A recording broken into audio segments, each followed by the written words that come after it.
Welcome to the Fantasy Addiction Network. Today we are talking game preview for Week 14 between the Carolina Panthers and the Atlanta Falcons. So the over-under from Vegas for this game is 47.5. Carolina is favored to win this one by 3, so the implied point total is 25-22. So looking at this game, I'm predicting an under for this game. Carolina, Kyle Allen did really poorly the last time that he played Atlanta. From a fantasy perspective, I think he'll be okay, but it's definitely not worth the risk. It's not someone that I'm planning on banking my fantasy playoffs on. Of course, you're starting Christian McCaffrey. That's not even a debate at this point. Atlanta has been a bit stronger against the wide receiver in the past couple weeks, with the exception of the blow-up game for Chris Godwin. So I'm not too excited about all the options here. You do have to start DJ Moore. He's by this point, he is a wide receiver one that has been reliable every week. I'm looking to hopefully pivot off of Curtis Samuel if you have a better option. He still has a decent chance of scoring a touchdown. If that happens, then you'll be happy with him. But otherwise, I don't think that you're going to be too satisfied with the amount of production that Curtis Samuel puts up. Greg Olsen has been ruled out, so that leaves us with Ian Thomas, who I'm not excited for this week.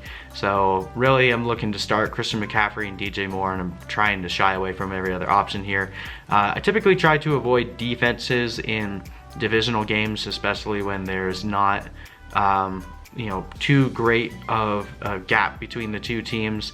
And since both of these teams are kind of on the downswing right now, they're not really fighting for anything, I'm not really looking to start either of these defenses.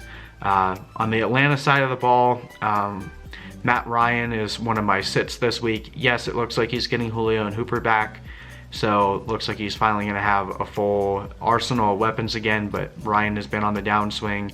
I believe that he's going to continue to throw a few interceptions or at least fumble the ball once. It isn't going to be a high-scoring affair. I do think that he'll do okay, but I think there's better options out there on the waiver wire for you. From a running back perspective, I'm still trying to shy away from Devonta Freeman if you can. If he gets a touchdown, you'll be happy, but I'm not too positive that they'll have that many opportunities in the red zone for Devonta Freeman to get a touchdown pass. Plus, with all the receiving options coming back, he may be used even less in the passing game, limiting his upside.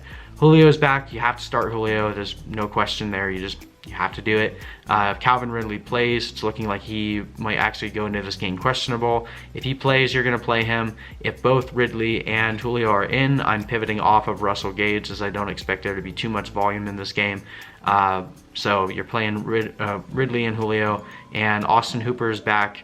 Coming off of an injury, I typically don't like playing players the first week they come back, but with Hooper and considering the tight end landscape, you're probably starting him, so hopefully he comes back and at least puts up a solid day for you. Same thing here, I'm not starting the Atlanta defense.